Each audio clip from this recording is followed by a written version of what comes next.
What's up, everybody? Coach Austin again. We're going to talk about why is foam rolling important. Foam rolling, let me give you a little history lesson on foam rolling first.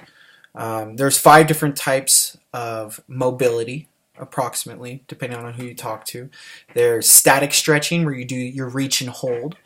There's the active stretching, where you reach and hold for about half a second, 1 to 3 seconds, and then you relax. There's dynamic, where you're basically swinging your legs, swinging your arms, something where it's you're swinging or you're putting velocity into it just to get warmed up. There's PNF, which is just a fancy acronym for assisted stretching. And you have your foam rolling or myofascial release.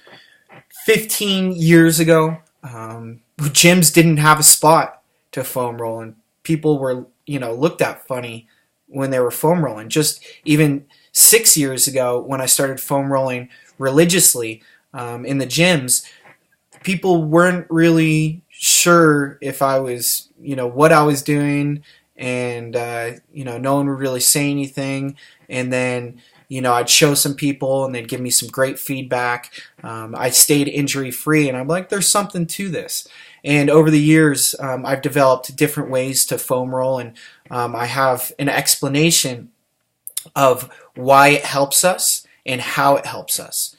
So you can imagine a towel getting wet, and you leave it outside and the sun dries it, and you pick up that towel and it feels really stiff. If you put it over the side of a railing, you could pick it up and it's like conformed to the side of the railing. It's very stiff, right? And you just shake it out a couple good times, and then all of a sudden it's loose and sort of like floppy, like a regular towel again.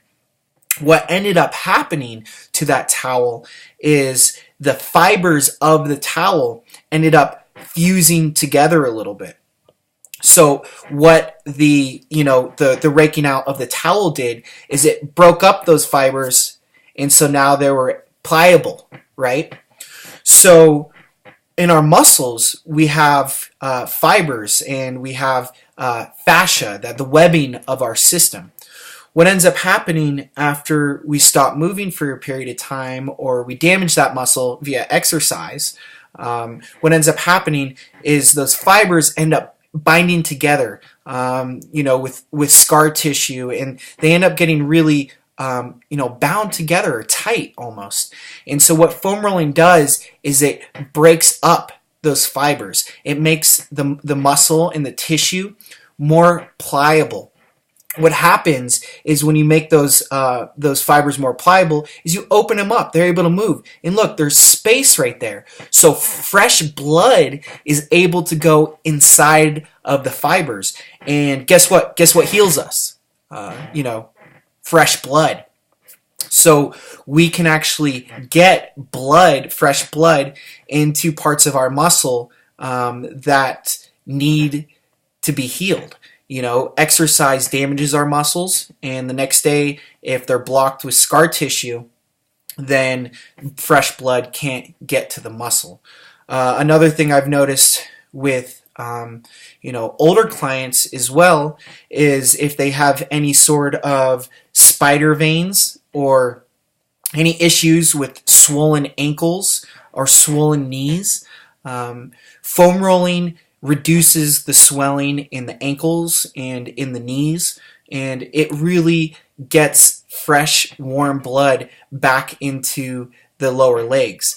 When you sign up for a plane ticket, you actually basically sign your right away to sue the airlines in case you become paralyzed or die of a stroke due to DVT, deep vein thrombosis. It's basically where the circulation in a given part of your legs, most commonly, basically become clogged.